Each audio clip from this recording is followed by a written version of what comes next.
Hi, I'm Rebecca Black, and this is my last meal.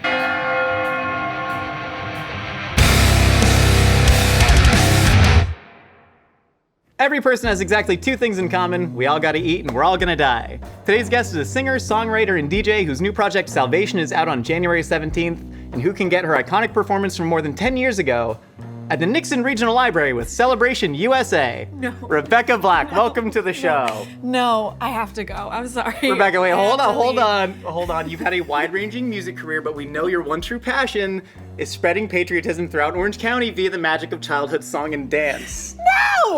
No. That's really scary. That's like Nardwuar level scary. Thank you so much. So was Celebration USA.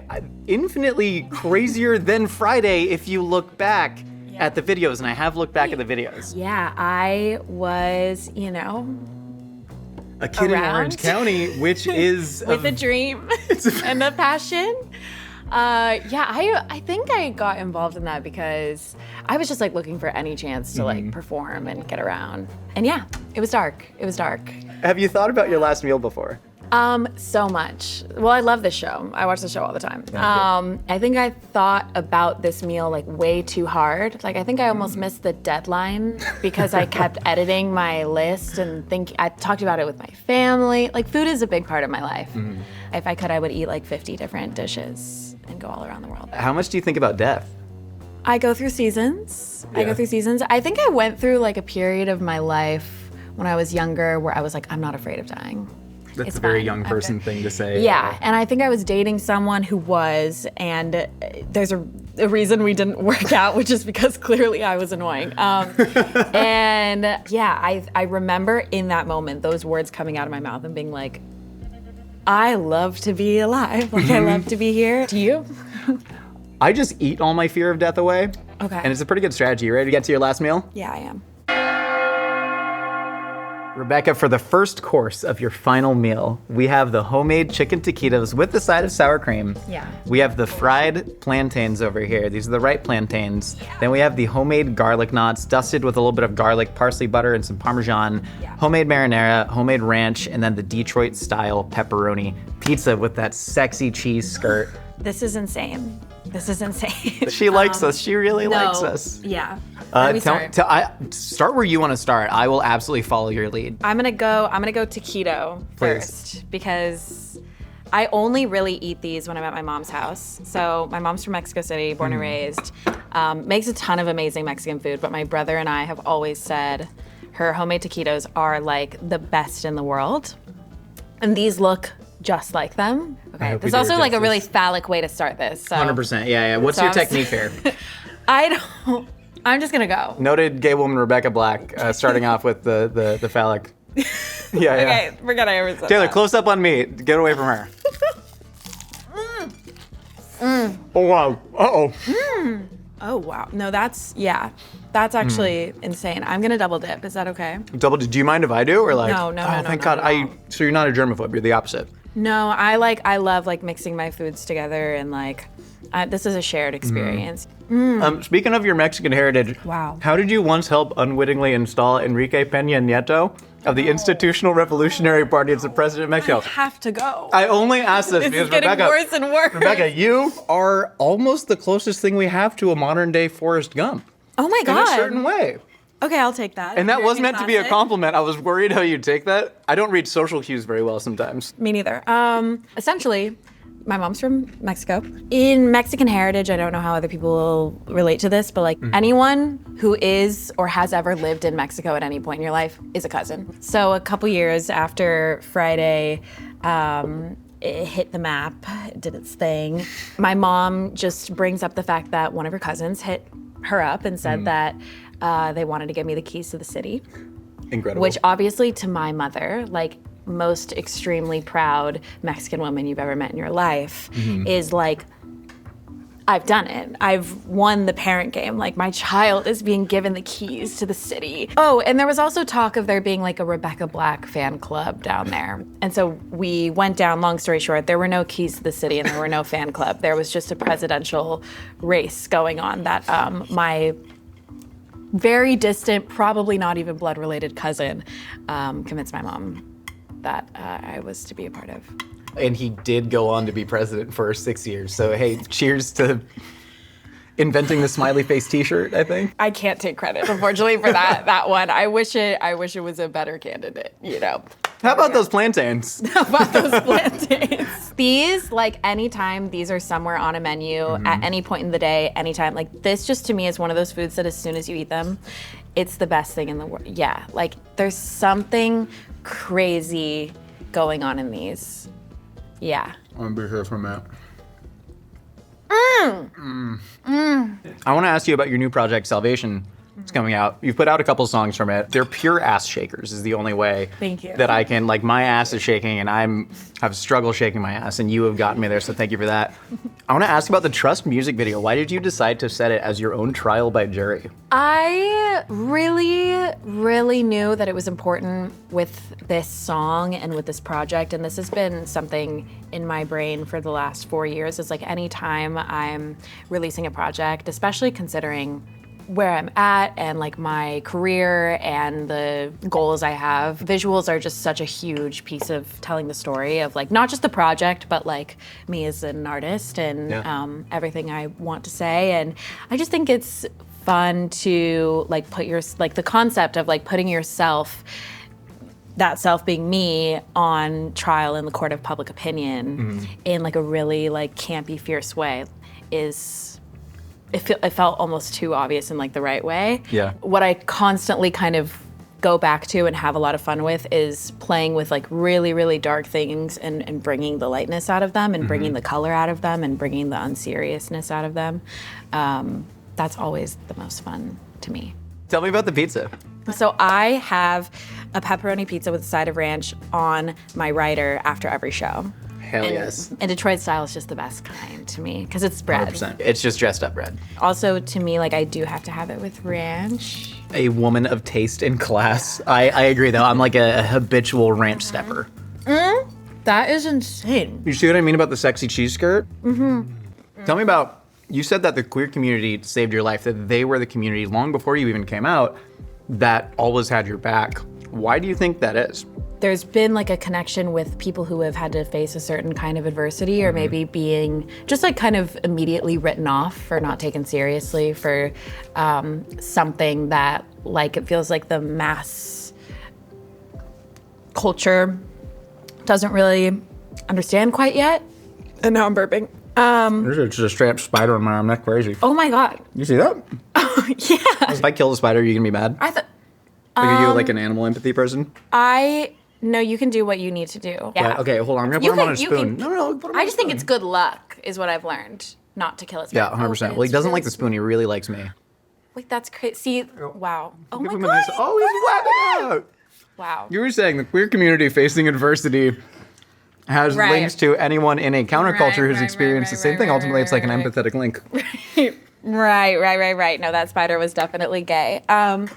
Yeah. So, yeah, I just have noticed that, like, queer people, and I don't want to sound like I'm giving myself too much credit here, but, like, queer people and most, like, cultures filled with minorities have been the first to build a piece of culture or, like, create something that is lasting before the majority of the population catches on. Like, I think I've noticed that and experienced that with my story. I've seen it happen with, like, this kind of nostalgia, like, embracement, is that a word?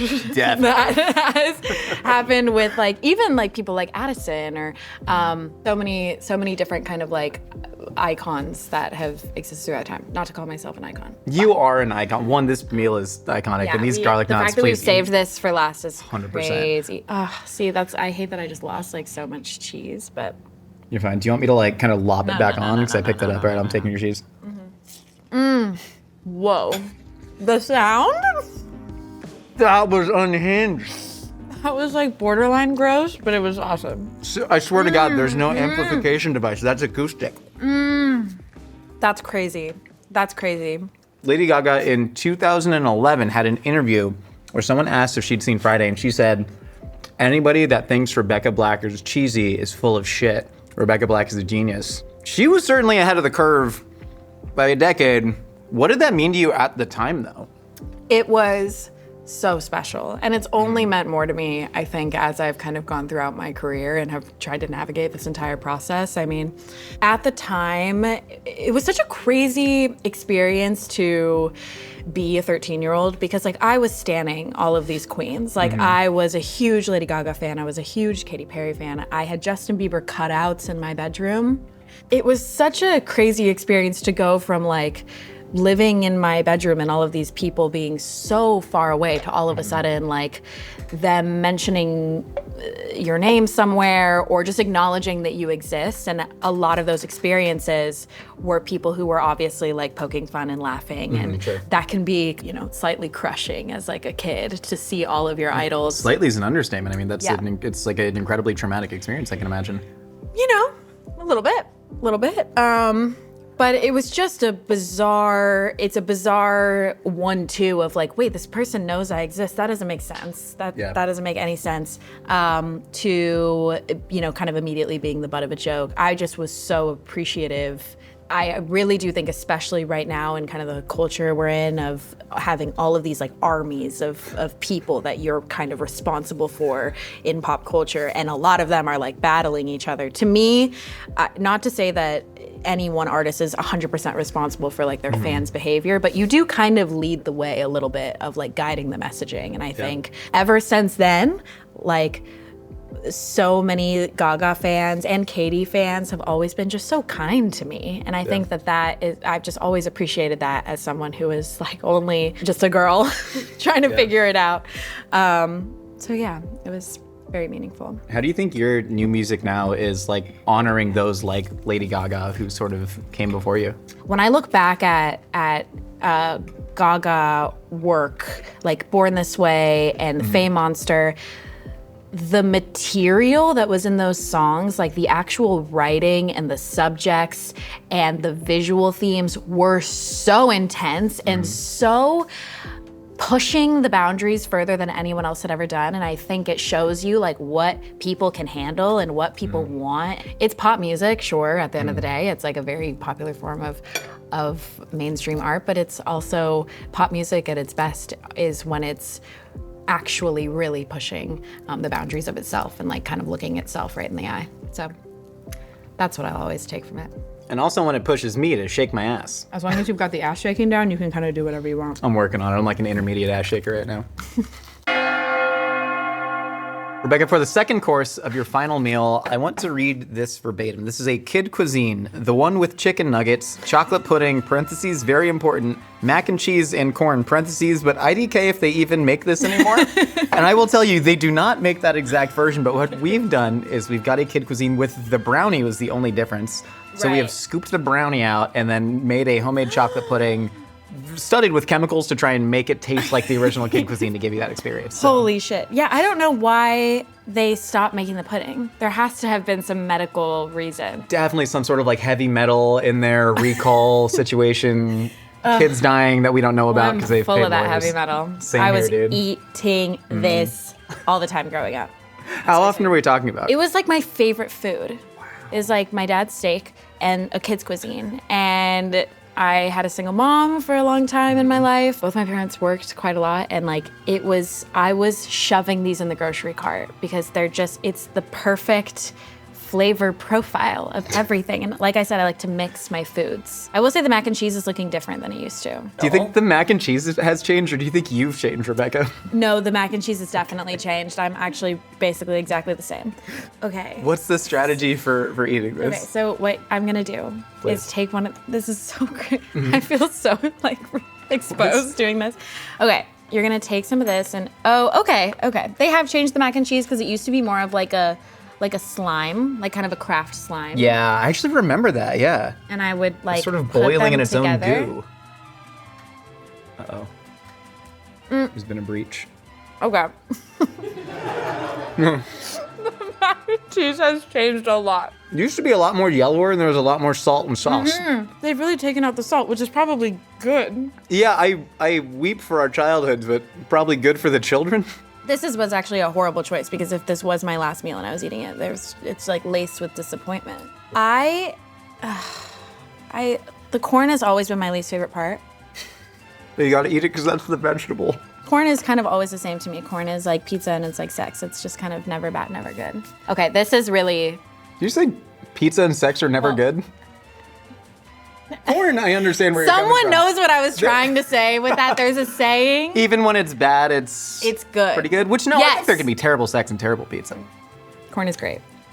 The band, not the food. Oh, the pudding's so great, though. Oh, that pudding's bringing me back to life. Guys, it's not the same. No, we tried. It's not the same. You taste the chemicals, though? No, and I think that's the problem. Get some lead. Get some lead pudding. We're gonna pop it in there. This tastes like the Jell-O jarred little pudding cups, which also good. Where I'd get really crazy is I'd start putting the mac and cheese in the pudding, and I'd start putting the corn in the pudding, and then yeah. I mean, if you want to try and heal that inner child right now, I'm doing it. Rebecca, I said I'd go with you anywhere. This is for 13-year-old you. That's. Rebecca, you said when you were 13 that your biggest fear was that you were always going to be trapped in that body and how the world perceived you. But now you're talking about really growing, and even in painful ways where you can't that is so disgusting. In painful ways where you can't reconnect with friends. Do you think that growth is just a necessary part of you evolving as a human? I think so. I think it's so easy to like, I'm really sorry. Take it. Oh my God, thank you. The people in my life and the people in my family, what I've learned is like, we're all very sentimental for tradition, and we're very sentimental for the things that we've grown up with, and like getting back to that and recapturing that. And this is a perfect example of some things you just have to let go, and you're better for it. So I'd like to let go of this. I love that. Kids' cuisine. I'm so sorry. There's corn stuck in my mouth because I was trying not to chew so I didn't have to taste the chocolate with the mac and cheese. I'm really sorry, but I didn't ask you to do that. You are correct. I volunteered it, and I'm glad that I did. Looking back on Friday, it feels like a historical event. Like it feels like a sacred historical event that would be very difficult to explain to someone 10 years before that. And even 10 years after that, it's still hard to like capture that moment in time. Do you ever feel like there is a sense of national shame about how the world and the US handled Friday? You would think, but then it happens again to someone else. Sure. I actually get asked about this a lot. You know, how do you think that the internet has changed or learned from itself, or how don't you feel like the internet has really grown? And I think, you know, even talking about the internet as like one collective thing can be challenging, because it's really just made up of, you know, billions of people who are all having their own experiences and are at different points of consciousness using it. The internet runs actually so much wilder with the way they portray and kind of like dehumanize people than I think they did with me. Yeah, it seems like it runs wilder and it burns hotter, but do you think it dies out quicker? It might. Yeah. And it happens to so many. There's no kind of collective consciousness anymore on the internet like there once was with maybe where Friday and like Gangnam Style and those types of things were. Now you might have like a Friday in one world that never reaches the other side of the universe, that happens and is so lasting, and then you have another Friday happen simultaneously where these people, more and more people I think, are experiencing what it's like to kind of expand your world to all of a sudden it feels like everyone in the world knows who you are, even if they don't. And then that goes away and disappears. You're talking about Friday string theory. This is the Friday metaverse is what you're talking about. They're an infinite amount. My Albert Einstein high is coming on. No, I'm curious to see what will continue to happen as more and more people experience like what it feels like their world changing, but the world is moving so quickly, like, you know, it barely even notices these little things anymore.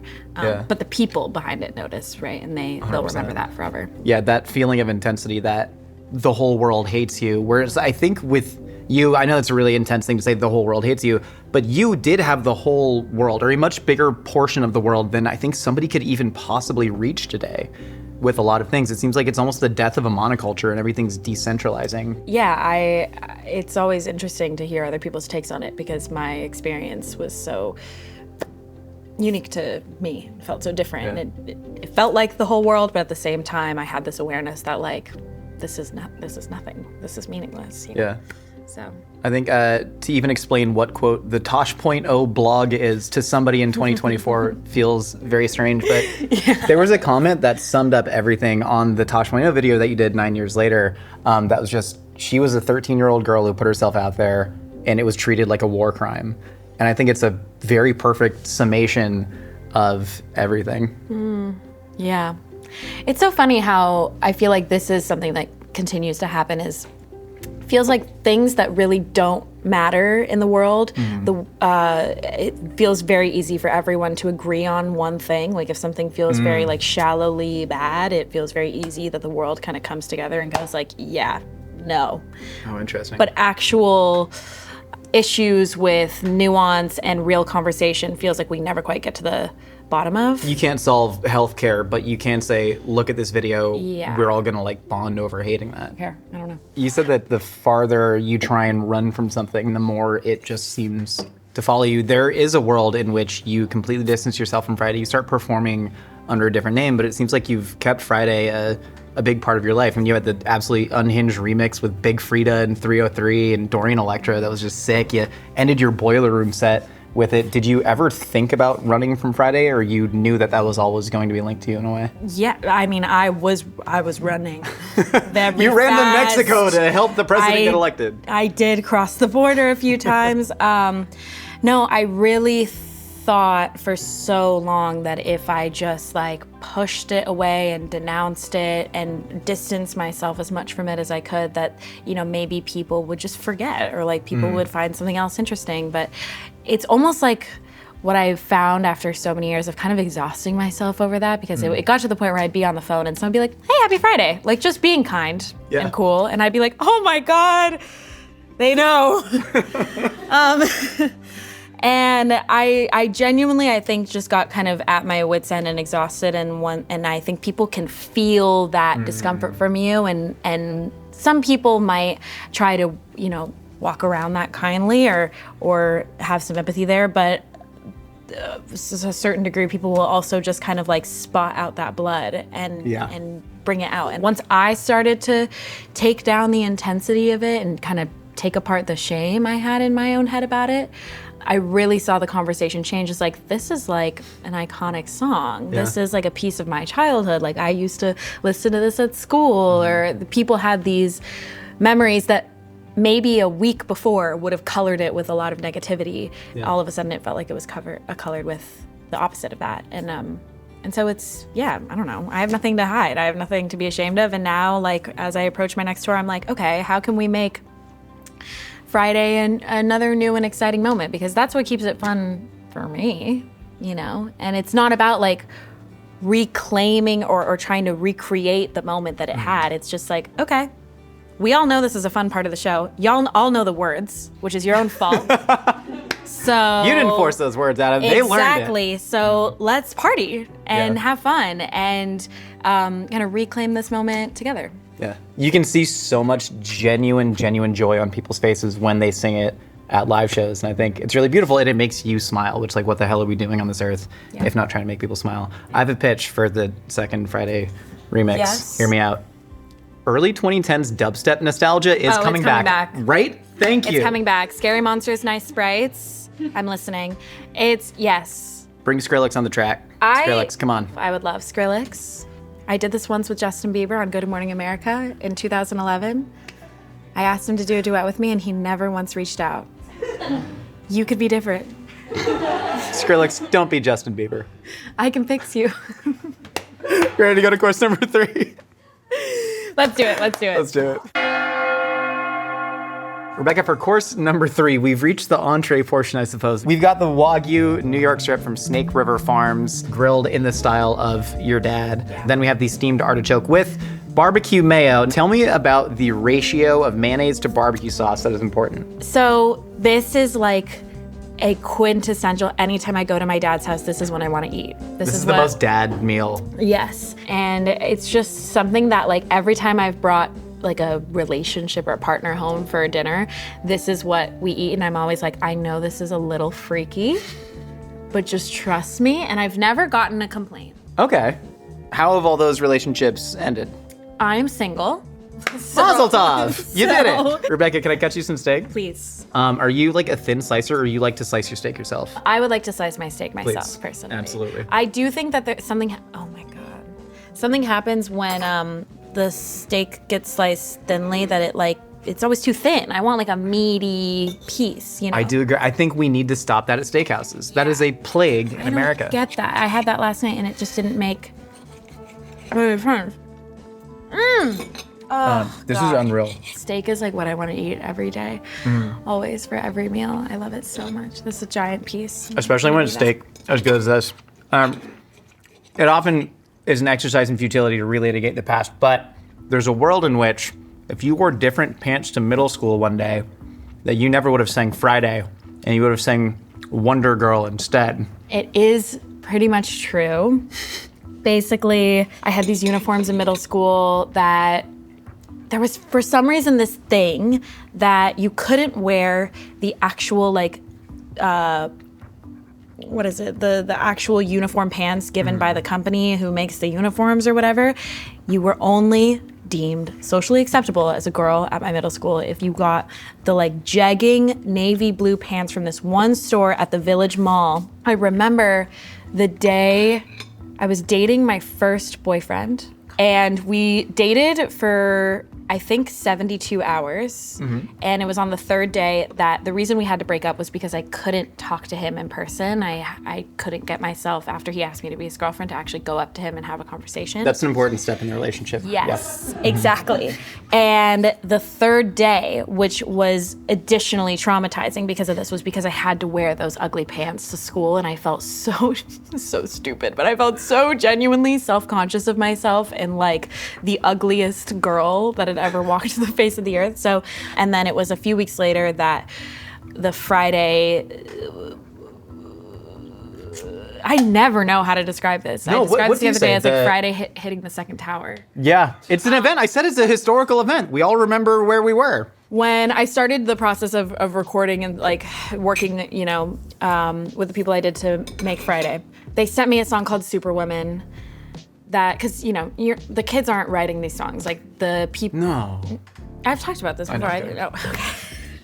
I got sent a song called Superwoman, and I, in my 13-year-old body, felt like it wouldn't have been a true sentiment to sing a song about being a man's superwoman if I wasn't brave enough to speak to him in person while being his girlfriend. So I respectfully declined the song Superwoman, and the second song that was sent to me was a song called It's Friday. And that one, at least I was able to say, I would like to go to a party with my friends on a Friday. And also, who am I to decline a second song and ask for a third song Yeah, that's... for this random project I'm doing for myself? It's a little self-important. So that's how Friday came to be. I was also afraid to ask for things when I was a kid. I didn't know how to do it. It was just so frightening talking to other people. Horrifying. Which, that is like the biggest detail of all this, is like you were 13 and you have no idea who you are as a person yet. And then suddenly you are faced with everybody thinking they know you as a person.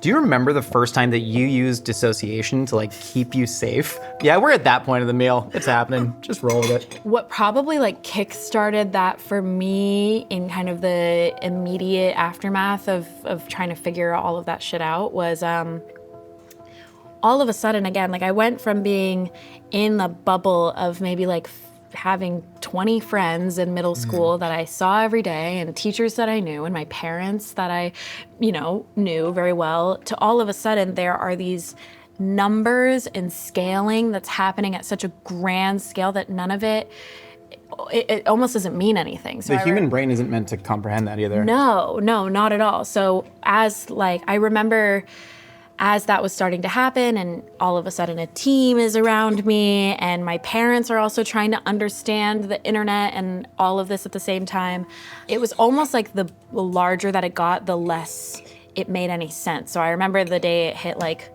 100 million views, and my family was like, this is crazy. Like, this is just, whether or not it's good or bad, this is crazy to conceptualize. And I literally was like, that's not real. Like, I just couldn't see that as a real number. I couldn't see I think that was also probably a way of protecting myself from the comments people were making. And so the easiest thing to do is just be like, I don't care.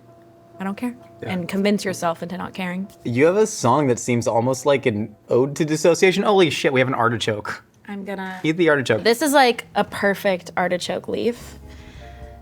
I think that's what you would call it? A leaf? That's what I'm calling it. You scrape it? I'm Hold on, I should do it the way you're doing. This is your last meal. Yeah. I'm overstepping, okay? Yeah. So And then you're you kind of dipping? scrape it with your teeth and get the sauce.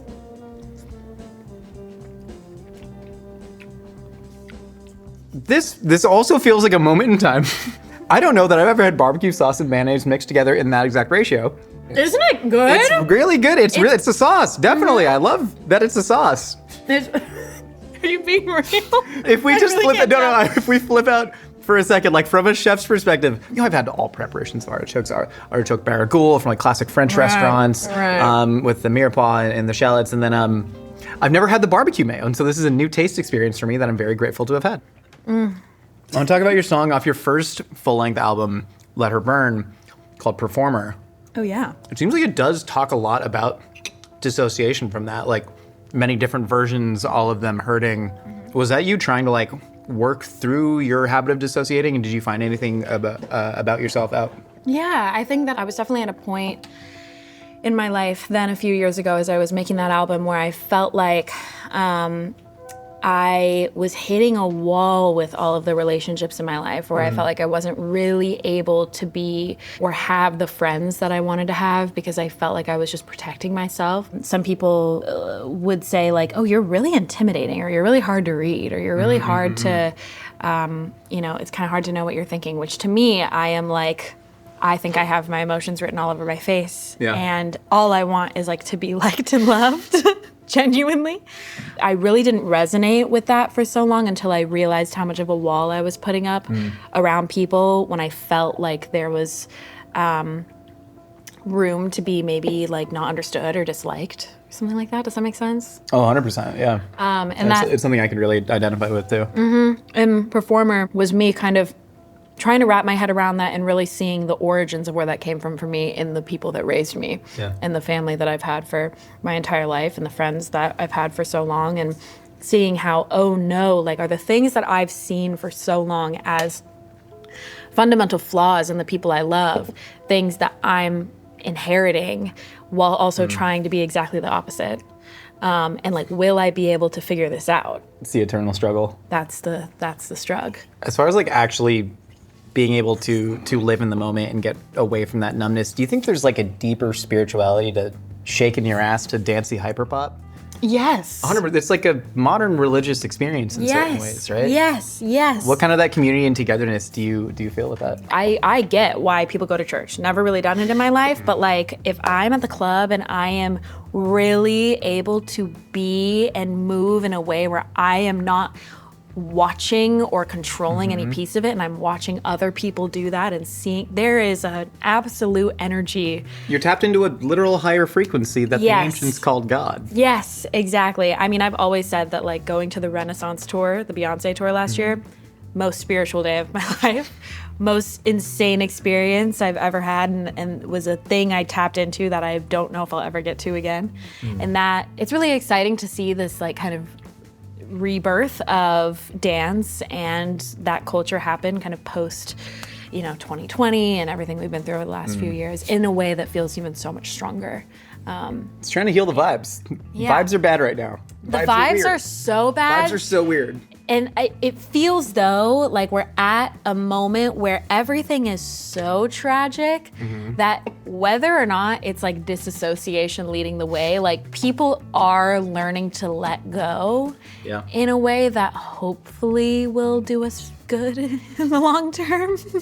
Who knows? Probably not. Hey, sometimes you just got to get through things. I like a little hope. So. Well, if you did the mom shake. Rebecca, for the final course of your final meal on this earth, we have the giant pizookie. Yes, it is pronounced pizookie. What? With vanilla ice cream scooped fresh on top. This is a home-baked cookie in the cast iron skillet. And then we have the warm, sticky date pudding with a homemade caramel sauce on top. BJ's Brewhouse. Yeah. As two Orange Countians, we both grew up going there way too much, more than people should. Yep. This is their signature dessert. They have officially said it is pronounced pizookie as it is a portmanteau of pizza and cookie, which begs the question, why not pronounce it pizzookie if it's pizza and cookie? Right. No, it's a pizookie. It's a pizookie. Yeah. Come on. BJ's, you can talk to me in the afterlife and we'll figure that out. Dig in. This is So nostalgic. These are really hard to make. I tried once to make one of these myself because you would think giant cookie, put a bunch of cookie dough in a skillet and call it a day. Really hard to cook. I'll tell you what, I do still think that. What happened? I don't remember, genuinely. Well, cheers. Cheers. Get out. Get out. Get the hell out. Everybody get out! You're ruining it. That's crazy. That's nuts. Crazy. Oh my God. All right, it was like a little couple minutes of silent time and we just go to, yeah. Yeah. Wow. Wow. Yeah, I have nothing to say. I'm sorry. No, don't ruin it. Hot. Yes. Yes, it is. I'm crying. This is so nuts. It's so good. Do you think people have a purpose? Like, do you think you were put on this earth to do something? And what do you think that is? Well, obviously, you're asking me this as I'm eating a pizookie so that I can say it is to eat a pizookie. I genuinely don't think much about that. And if anything, when I'm in a moment of something that gives me such pure joy and relief from all of the suffering I've had throughout the day, I think that life is genuinely to just do that, is to experience and enjoy and celebrate and also experience all the range of emotions so that you can experience how wonderful things like this can be. Like Maybe moths? it's sad that this cookie's like bringing me so much depth. No, but this is the thesis of the show, Rebecca. You've done it. You get it. Like, actually, I'm somebody that food has been my biggest source of joy and also interest in the world for my entire life. So I fully get that. But I'm always curious what other people get that kind of drive from. I mean, obviously, music has been a massive part of your life in that way. Yeah. Like, what is the actual feeling that you get? We were all watching the Boiler Room set, by the way, in here together as a family, as God intended. What is the actual feeling that you get when you're like in that flow state? You're surrounded by all these people moving to the same beat. Is it pure joy? there's some version of an ability to command, I think, that I feel when I'm doing any kind of performance. And I think it's a version of confidence that I can really only tap into when I am on a stage and performing a song or doing any piece of the show. I feel honestly a lot more vulnerable as a DJ. When I put together a show, I feel like I get to work for several months on something with a group of people to make the best version of something that I can. And I love the repetition and the element of like no surprise that comes with a show, where I get to go, see, we made this and look at how special it is and this is for you. When it comes to DJing, like I walk into a room with a bunch of songs that I download maybe an hour before and I'm like, this is sick. And I hope that, you know, I'm throughout the set kind of catering to what people hopefully want or need from me. And so But it's like you have different. less control in that way. Yes. It sounds like control is, but it's control that you are uniquely suited to control to Exactly. create experience for people. Exactly, and I do have a level of confidence in myself now, especially with my live show, where I know that I can deliver an experience that is so unique to me and what I have like envisioned that I know how to reach those people, hopefully. That's the goal. Yeah. But The hell's that? sticky date pudding. Love it. So this is me as a child. This is if I was being treated to the most sexy meal ever, I would be eating this. I think it evokes something in me that is like animalistic because it's so gushy and delicious and salty and perfect, and you have to have ice cream with it. Please, I have never heard anyone describe sticky date pudding like that. I am so inspired right now. God damn. Thank you.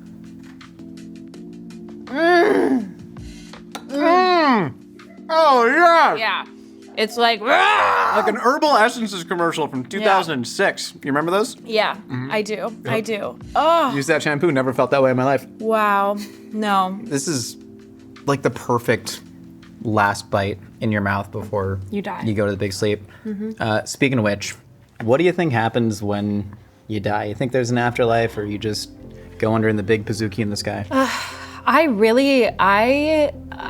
grappled with this a lot. I come from like a pretty non-religious family. My parents are very much like, lights go out, you're done. I think that I like the idea of I'm only getting one opportunity to experience this life in this brain and this version of myself, and whatever comes before or after is out of my control. Then again, I remember having this conversation with someone I was dating a couple years ago where we would talk about how like the idea of somebody living, are they in an early like life of theirs? If the idea of like multiple lives was real, are they in an early life? Are they kind of in the middle, or are they at the end? Which one do you think you are? I want to say close to the middle, but a little on the beginning side, I think. I think I'm about to cross over into the later half. Cosmically matured, but still getting I have a into lot the of learning to do, but I do think I've if multiple lives are real, I've been here before, and I think some things have allowed me to get through what I've gone through because of that, if that's real and true. You ready to get in the lightning round? Oh, yeah. Who's the one person, dead or alive, you'd want to share your actual last meal with? My mom. What song do you want to be played at your funeral? Let's shake it like you make it. It's a Sophie song. I think it's Visey. It's just like ass shaking. And I'm pro funeral party. F, Marry, Kill, Irvine Spectrum, South Coast Plaza, Fashion Island. Go. Okay, marry South Coast Plaza. Because North County girls in the house. Okay. Sorry, go ahead. hush, all of you. I'm gonna kill the Spectrum because that was where all of the like sus high school nights happened. Yeah. Isn't that like a Ferris wheel or something? Ferris wheel, yeah. Like, I don't want to revisit that place. And so I guess I'm going to F Fashion Island. What's your biggest fear? Like not doing it. Like looking back at the end of my life and not having taken the risks that I knew I could have and survived. I love that. Who's a dream artist you'd want to collaborate with that you haven't so far? I'm obsessed with everything that FKA Twigs is doing. She's so fierce. What's your favorite day of the week of the Mayan 20-day calendar? I can give you a multiple choice if you'd like. Yes, please. Some of my favorites from the Mayan 20-day week. Ik, Khan, Akbal, Lamat, or Dark Horse, Etznab. Okay, well, obviously I'm going to pick Etznab. Yeah, Etznab. Yeah, it's pretty good. What's your greatest regret in life? I don't know. Is it really so corny if I say I have no regrets? You want me to be honest?